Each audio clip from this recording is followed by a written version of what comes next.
नमस्कार, स्वागत है आपका भीम न्यूज इंडिया में। आप देख रहे हैं भीम न्यूज इंडिया। मैं हूं आपका दोस्त विनय कुमार सिंघल। आइए हम आपको एक गांधीवादी शख्सियत से मुलाकात कराते हैं। हमारे साथ आज एक हिंदुस्तान की ऐसी अज़ीम निसार शख्सियत है, नाम है हिमांशु कुमार। हिमांशु कुमार जी के बारे में हम इनसे इंटरेक्शन करें उससे पहले हम आपको इनके बारे में बताना चाहते हैं कि आप छत्तीसगढ़ के दंतेवाड़ा जो ज़िला है उसमें सुकमा नाम का स्थान है, वहाँ पर आदिवासियों के बीच में एक लंबे समय से सेवा का काम कर रहे हैं।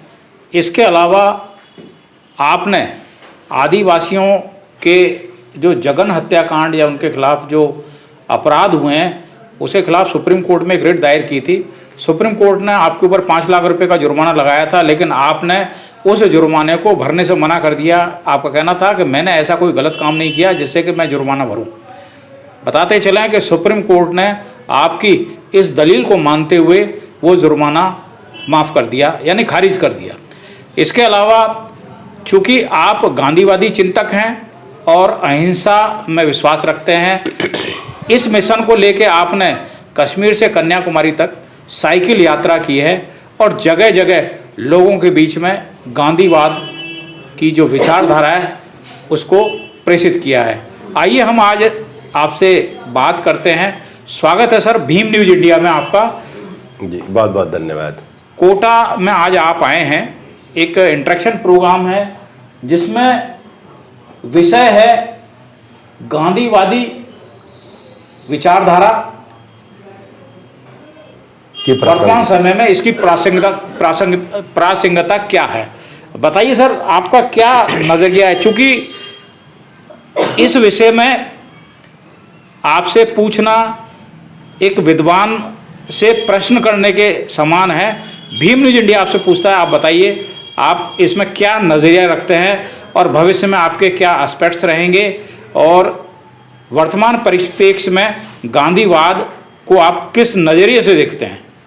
जी, इस समय गांधी जी की क्या प्रासंगिकता है, और मैं जब गांधी जी की बात कर रहा हूँ तो उसमें और भी हमारे जो देश के महान चिंतक विचारक का और काम करने वाले हुए हैं, जिसमें बाबा साहब भीमराव अंबेडकर भी हैं, भगत सिंह भी हैं, सावित्रीबाई फुले और नेहरू और बहुत सारे लोग हैं जिन्होंने इस देश में काम किया है समाज को एक रखने के लिए और समाज को बेहतर बनाने के लिए, देश को आगे बढ़ाने के लिए। उन सब के विचारों की बात है।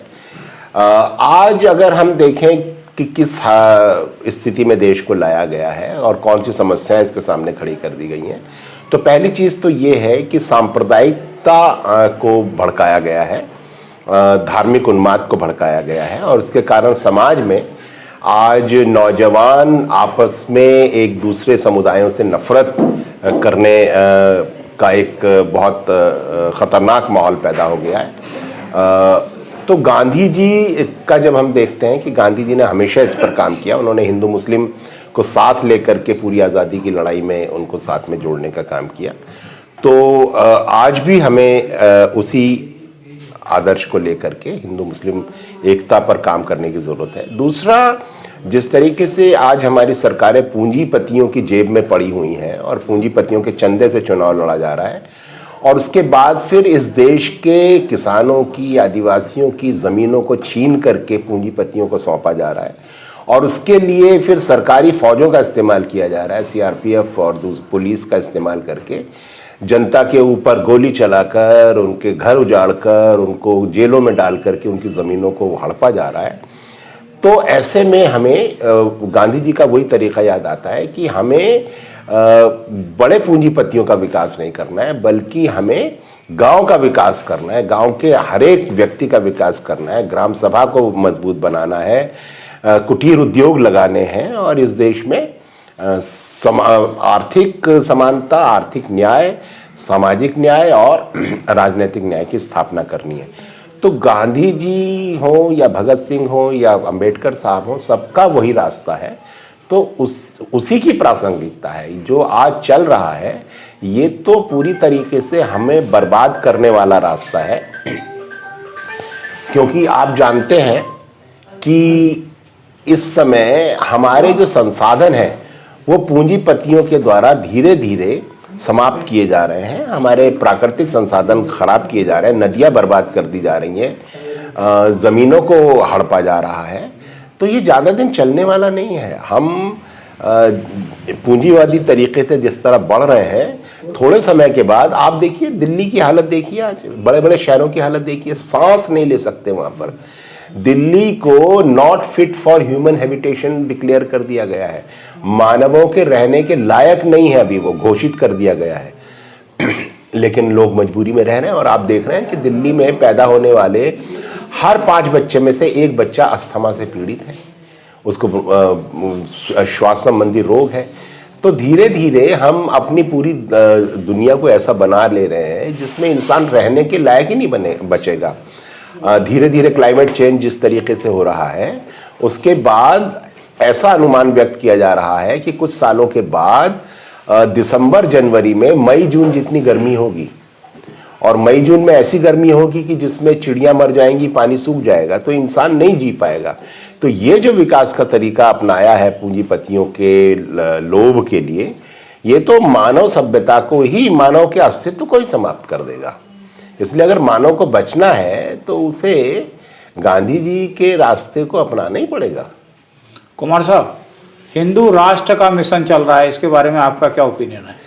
नहीं, हिंदू राष्ट्र तो बन ही नहीं सकता, क्योंकि हिंदू शब्द जो है वो एक राजनीतिक शब्द है, वो कोई धर्म तो है नहीं। और राजनीतिक शब्द का मतलब है जातिवाद। सॉरी टू इंटरप्ट, ये बताइए हिंदू राष्ट्र की परिभाषा क्या है, हिंदू का मतलब क्या हुआ, ये बताइए आप। हाँ, देखिए, हिंदू का मतलब है जातिवाद, जाति व्यवस्था, वर्ण व्यवस्था, और उसमें ब्राह्मणों, क्षत्रियों और वैश्यों का वर्चस्व, और उनका सारा कब्जा सारे संसाधनों पर और सारी चीज़ों पर, तो और सारी राजनीति पर।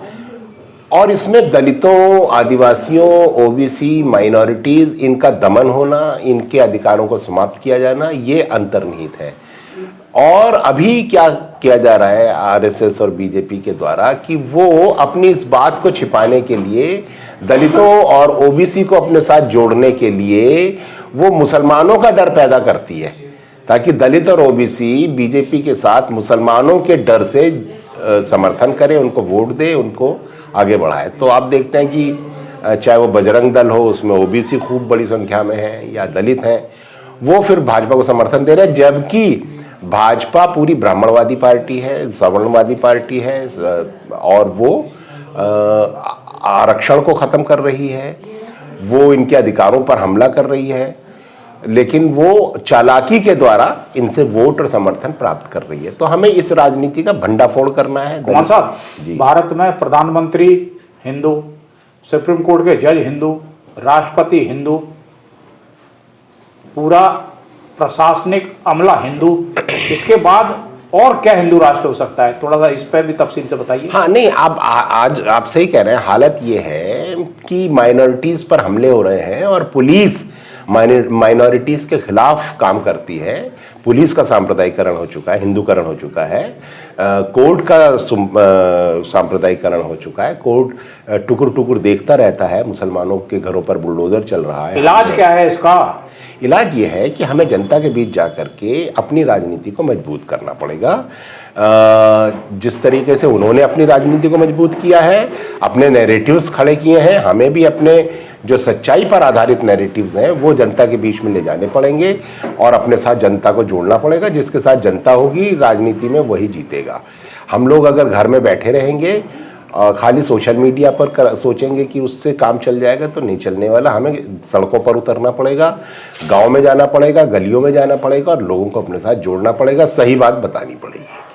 आप ये बताइए, अभी वर्तमान में बाबा साहब डॉक्टर भीमराव अंबेडकर के लिए माननीय गृह मंत्री द्वारा संसद में एक बयान दिया गया था कि अंबेडकर जो लोग करते हैं, यदि इतना भगवान को याद करते तो उनको स्वर्ग प्राप्त हो जाता। क्या देखते हैं आप इस तरह के व्यक्तित्व से?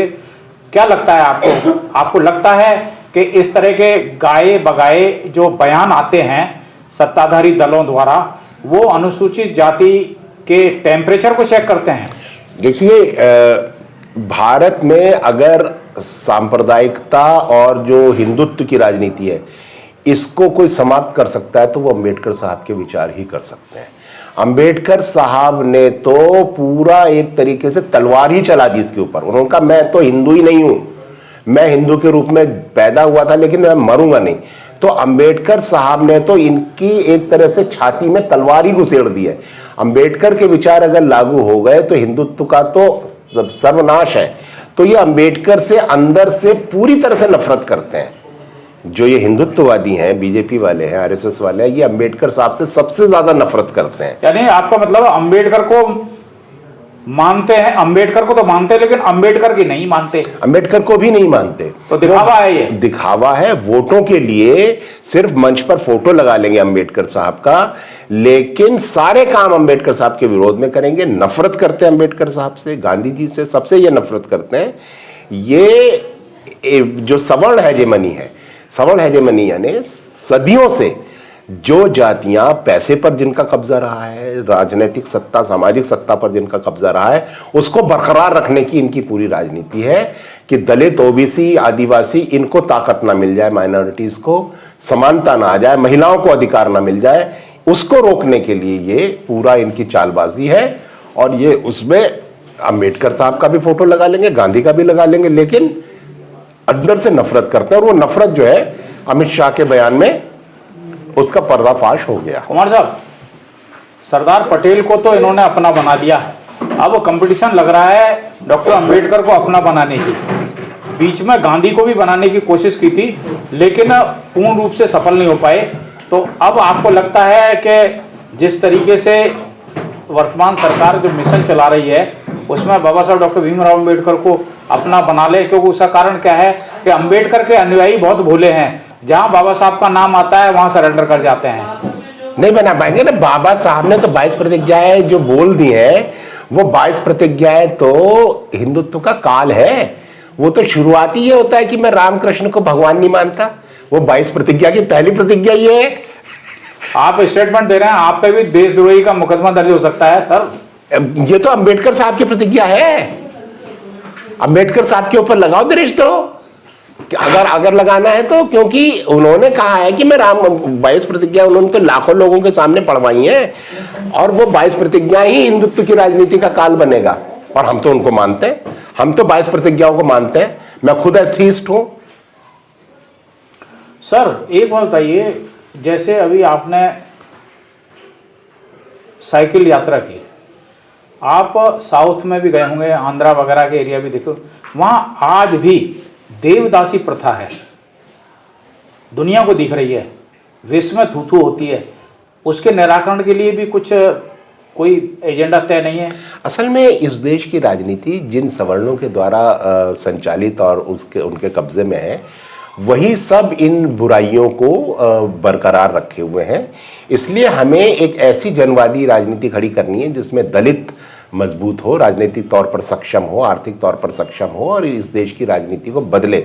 जब राजनीति हमारे उन लोगों के हाथ में आएगी जो लोग हमेशा से दलित और दबाए गए हैं, तब इस देश की राजनीति चेंज होगी। अदरवाइज अगर ये सवर्णों के हाथ में रहेगी तो इसी तरीके से महिलाओं का शोषण होगा, इसी तरीके से दलितों का, आदिवासियों का शोषण होगा, माइनॉरिटीज़ पर हमले होंगे, गरीब, किसान और मजदूर का शोषण होगा। इसका लिए हमको काम करने की ज़रूरत है। हिंदुस्तान में 20 करोड़ से ज़्यादा मुस्लिम हैं, क्या ये संभव है? इनको निकाल दिया जा सकता है? बिल्कुल संभव नहीं है। हमें मुसलमानों के साथ ही रहना है, इसलिए प्रेम से रहना पड़ेगा। ये जो राजनीति है भाजपा की दंगे फसाद और नफरत वाली, ये तो इसका तो कोई लॉजिकल बेस ही नहीं है कि जब आपको मुसलमानों के साथ ही रहना है तो आप झगड़ा क्यों कर रहे हैं उनसे, क्यों माहौल खराब कर रहे हैं? Sir one more question, last but not least, आप अपने कुछ संस्करण अनुभव बताइए। जब आपने इतनी लंबी साइकिल यात्रा की थी तो आपको किन किन हर्डल्स का सामना करना पड़ा था? नहीं, हर्डल कोई नहीं है। इस देश में जनता बहुत अच्छी है और मैं उसमें मस्जिदों में भी ठहरा हूँ, और मैं मदरसों में भी ठहरा हूँ, मुस्लिम्स के घरों में भी ठहरा हूँ, आदिवासियों के घरों में ठहरा हूँ, दलित बस्तियों में ठहरा हूँ। सब जगह मुझे बहुत प्रेम मिला और बहुत मेरी बातों को सुना गया। और मुझे ये भी महसूस हुआ कि जगह जगह ज़मीनों को छीना जा रहा है, मज़दूरों के अधिकार ख़त्म कर दिए गए हैं, मज़दूर तकलीफ़ में है, किसान, आदिवासी, दलित सब तकलीफ़ में हैं। और हमारे देश में जो राजनीतिक पार्टियां हैं वो उनके बीच जाकर काम नहीं कर रही हैं। यहाँ तक कि वामपंथी दल भी लोगों के बीच में उस उतना काम नहीं कर रहे हैं। हमारे पास नया जो नौजवान काडर है उसकी कमी है, गांधीवादियों के भी नौजवान काडर की कमी है, अंबेडकर साहब के जो विचारों को फैलाने वाले नौजवानों की कमी है। जितना ज़्यादा हमारे नौजवान आएंगे इस क्षेत्र में उतना हम राजनीति को जल्दी से बदल कुमार साहब, अभी आपने बताया है कि आपने अपनी साइकिल यात्रा के दौरान मदरसों में भी ठहरे, मस्जिदों में ठहरे, बताते हैं कि हिंदू तो अलाउ है ही नहीं मस्जिद में। कौन कह रहा है? हम तो बचपन से मस्जिदों में खेलने कूदने, और मुझसे तो ये कहा मस्जिद के जो कैंपस में एक रूम में मुझे ठहराया गया था, और शाम के वक्त जब वो नमाज पढ़ने जाने लगे तो मुझसे कहने लगे अगर आपको अपनी पूजा व प्रार्थना कुछ करनी है तो आप कर लीजिए। तो मैंने कहा, मैं तो हंसने लगा, मैंने कहा मैं तो नास्तिक हूँ, पूजा प्रार्थना तो मैं करता नहीं हूँ। तो उन्होंने तो मुझे ये भी ऑफर दिया कि आप मस्जिद के कैंपस में कर लीजिए अपनी प्रार्थना। तो जो ये कट्टरपन का एक झूठ फैलाया जाता है वो सर, तो इसमें ऐसा है कि मुस्लिम संप्रदाय के लोगों को भी चाहिए कि जिस तरीके से भ्रांतियां फैल रही हैं कि मस्जिद में कोई भी हिंदू अलाउ नहीं है, यदि ये लोग जो सांप्रदायिकता को छोड़कर और सामाजिक न्याय के पैरोकार हैं उनको यदि इन मस्जिदों में विजिट कराया जाए तो एक कॉन्सेप्ट तो क्लियर होगा कि इस तरह की कोई भ्रांति नहीं है। किसी मस्जिद में किसी धर्म वाले के लिए बैन नहीं है, जिसको जाना है जाए, बस वहाँ जाकर के ऊटपटांग हरकतें ना करें कि जाकर के और हनुमान चालीसा पढ़ रहे हैं, वीडियो बना रहे हैं, उनके भावनाओं मतलब चैलेंज मत करो, उनको ऑफेंड मत करो। आप जाइए, हम तो जाकर के सोए हैं, मस्जिदों में जाकर सो जाते हैं, बराबर में आके मुसलमान नमाज पढ़ने लगते हैं, कोई नहीं हमसे कहता कि उठ जाओ। मैंने फोटो डाला था, हमारे दोस्त है रमेश बंगी, हम लोग जब यात्रा कर रहे थे उत्तराखंड की, तो हम लोग एक दरगाह और उसके बराबर में जो मस्जिद थी वहाँ पर बैठे हुए थे, तो हमारे साथी रमेश बंगी को नींद आ गई, वो वहीं सो गए, और एक मुस्लिम भाई आए, वो वहीं बराबर में नमाज पढ़ने लगे। वो फोटो हमने डाला, बड़ा वायरल हुआ था वो फोटो की, देखिए। अब उन्हीं रमेश भंगी को हिंदू मंदिरों में घुसने नहीं दिया जाएगा, और मस्जिद में वो बराबर में नमाज पढ़ रहे, कोई पूछ भी नहीं रहा है उनसे। तो हमें सीखना चाहिए कि कैसे उदार कैसे बना जाए, कैसे समावेशी कैसे बना जाए, वो हमको सीखना चाहिए, ना कि झूठे इल्जाम लगाए कि साहब ये तो कट्टर होते हैं, ये तो अपनी मस्जिद में घुसने नहीं देते। हम जाए तो सही मस्जिद में, कौन रोकता है? चलिए, अभी चलिए, किसी भी मस्जिद में चलिए, कोई नहीं रोकेगा आपको, बैठिए आप वहाँ आराम से। अभी ये कुंभ में मुसलमानों के जाने के लिए जो बैन किया गया है, इसको किस नज़रिए से देखते हैं और कहाँ कहाँ बैन किया जा सकता है और कहाँ कहाँ बैन करेंगे? ये बहुत शर्मनाक है जिस तरीके से मस्जिद ये मुसलमानों को रोका गया कुंभ से।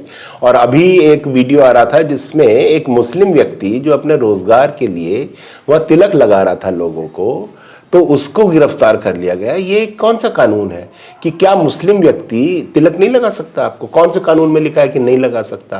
लेकिन उसको रोक दिया गया। तो ये तो बहुत ही भेदभाव वाली नीति है। और संविधान कहता है कि हर व्यक्ति, भारत का कोई भी नागरिक किसी भी जगह जा सकता है, बिजनेस कर सकता है, उसको कोई रोक टोक नहीं है। लेकिन उत्तर प्रदेश में रोका जा रहा है, कुंभ में रोका जा रहा है। ये गैरकानूनी काम कर रही है सरकार, तो और ये नफरत को बढ़ावा दे रही है और हर जगह रोका जा रहा है उन लोगों को। सर, फ्यूचर में क्या प्रोग्राम रहेगा गांधीवादी मिशन को आगे बढ़ाने के लिए आपके द्वारा? नहीं, मैं मिशन को क्या आगे बढ़ाऊंगा, मैं तो अपना रास्ता ढूंढता हूं कि मुझे क्या करना है। क्या रास्ता रहेगा? मेरा रास्ता है, जनता के बीच में जाऊंगा, जनता को जो सही बात है वो बताऊंगा, प्रेम की बात बताऊंगा, नफरत से दूर हटाऊंगा, और जो सही रास्ता है उस पर चलने की बात कहूंगा। फर्क पड़ता है इससे? बेशक पड़ेगा। देखिए, ऐसा हुआ कि एक बार जंगल में आग लग गई, तो एक चिड़िया नदी में जाकर के चोंच में पानी भर के आग के ऊपर डालने लगी और बार बार करने लगी। तो किसी ने कहा कि चिड़िया, तेरी चोंच में आधा बूंद पानी भी नहीं आता, इससे क्या फर्क पड़ेगा? तो उसने कहा, भले ही आग ना बुझे, लेकिन जब जंगल का इतिहास लिखा जाएगा तो मेरा नाम आग बुझाने वालों में लिखा जाएगा, आग लगाने वालों में नहीं लिखा जाएगा। तो हम तो अपना कर्तव्य पूरा कर रहे हैं। हमारा जो अगर कोई योगदान इस देश में होगा तो वो आग बुझाने वालों में लिखा जाएगा, आग लगाने वालों में नहीं लिखा जाएगा। बस मुझे यही फैसला करना है।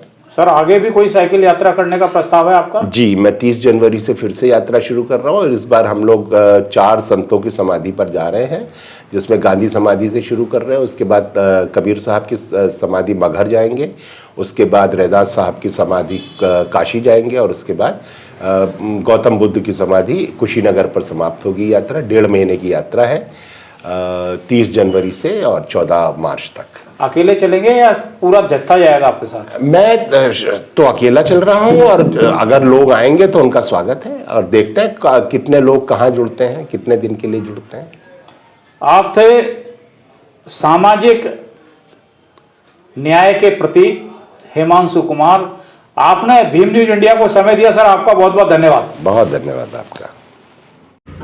भीम न्यूज़ इंडिया को यूट्यूब पर सब्सक्राइब कीजिए, लाइक कीजिए, शेयर कीजिए, कमेंट्स कीजिए। भीम न्यूज़ इंडिया के फेसबुक पेज को भी आप फॉलो कर सकते हैं। न्यूज़ अपडेट के लिए बने रहिए हमारे साथ, देखते रहिए आपका अपना विश्वसनीय चैनल भीम न्यूज़ इंडिया। आपका बहुत बहुत धन्यवाद।